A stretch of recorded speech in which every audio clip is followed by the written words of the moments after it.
James Webb telescope, aliens को खोजने की एक गाइड। क्या हम इस इतने बड़े विशाल ब्रह्मांड में अकेले हैं? ये एक ऐसा सवाल है जो शायद सदियों से नहीं, हजारों सालों से इंसानियत खुद से पूछती आ रही है। और अब इतिहास में पहली बार हमारे पास एक ऐसा जबरदस्त टूल है जो इस सवाल का जवाब शायद ढूंढ सकता है। तो मिलिए जेम्स वेब स्पेस टेलीस्कोप से, हमारे आज के कॉस्मिक जासूस से।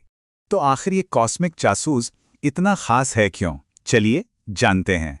सबसे पहले बात करते हैं इसकी लागत की। 10 अरब डॉलर। जी हाँ, पूरे 10 अरब डॉलर का भारी भरकम निवेश है। नासा को इसे सिर्फ डिजाइन करने और बनाने में ही पता है 25 साल लग गए, और यही वजह है कि ये आज तक का सबसे शक्तिशाली स्पेस टेलीस्कोप है।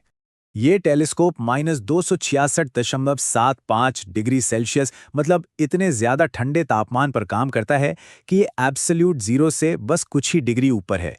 अब इतनी ठंडक जरूरी क्यों है? ताकि ये दूर की आकाशगंगाओं से आने वाली हल्की सी इंफ्रारेड गर्मी को भी पकड़ सके। और उस ठंड को बनाए रखने के लिए वेब हमारी पृथ्वी का चक्कर नहीं लगाता। ये तो पृथ्वी से 15 लाख किलोमीटर दूर एक खास जगह पर, जिसे L2 पॉइंट कहते हैं, वहां सूरज का चक्कर लगाता है। इससे होता यह है कि पृथ्वी की छाया में रहकर सूरज की सीधी गर्मी से बचा रहता है और एकदम ठंडा रह पाता है। तो ये जासूस अपना काम करता कैसे है?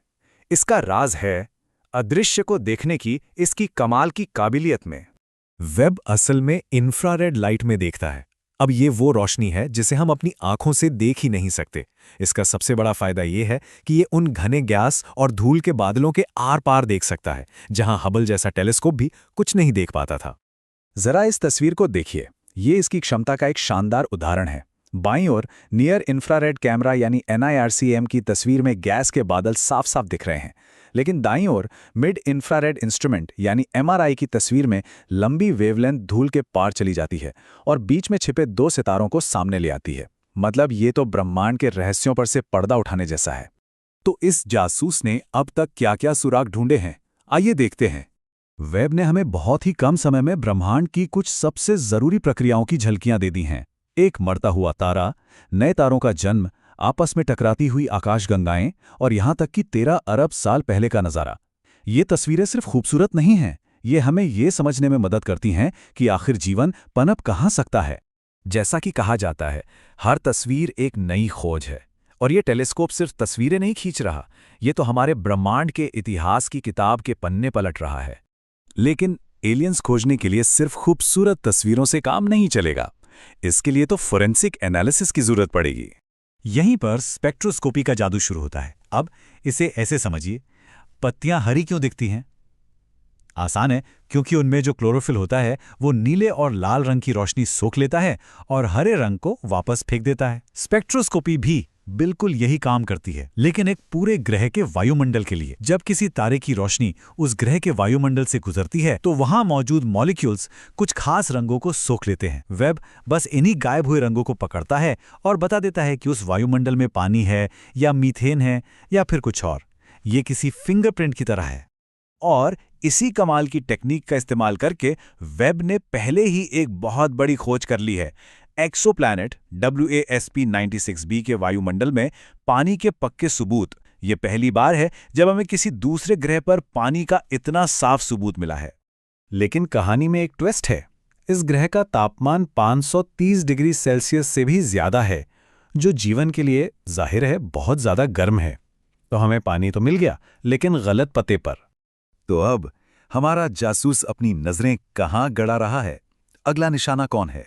मिलिए TRAPPIST-1e से। ये शायद हमारे सौरमंडल के बाहर जीवन खोजने के लिए अब तक का सबसे बेहतरीन उम्मीदवार है। ये चार्ट देखिए, आपको पता चलेगा कि TRAPPIST-1e हमारी पृथ्वी से कितना मिलता जुलता है। इसका आकार, इसका वजन, घनत्व और गुरुत्वाकर्षण सब कुछ लगभग हमारे ग्रह जैसा ही है। ये वाकई में पृथ्वी का एक कॉस्मिक कजिन है। और सबसे जरूरी बात, ये अपने तारे के हैबिटेबल जोन में है। मतलब ये ना तो बहुत ज्यादा गर्म है और ना ही बहुत ज्यादा ठंडा। यहां पर इसकी सतह पर तरल पानी यानी लिक्विड वाटर मौजूद हो सकता है।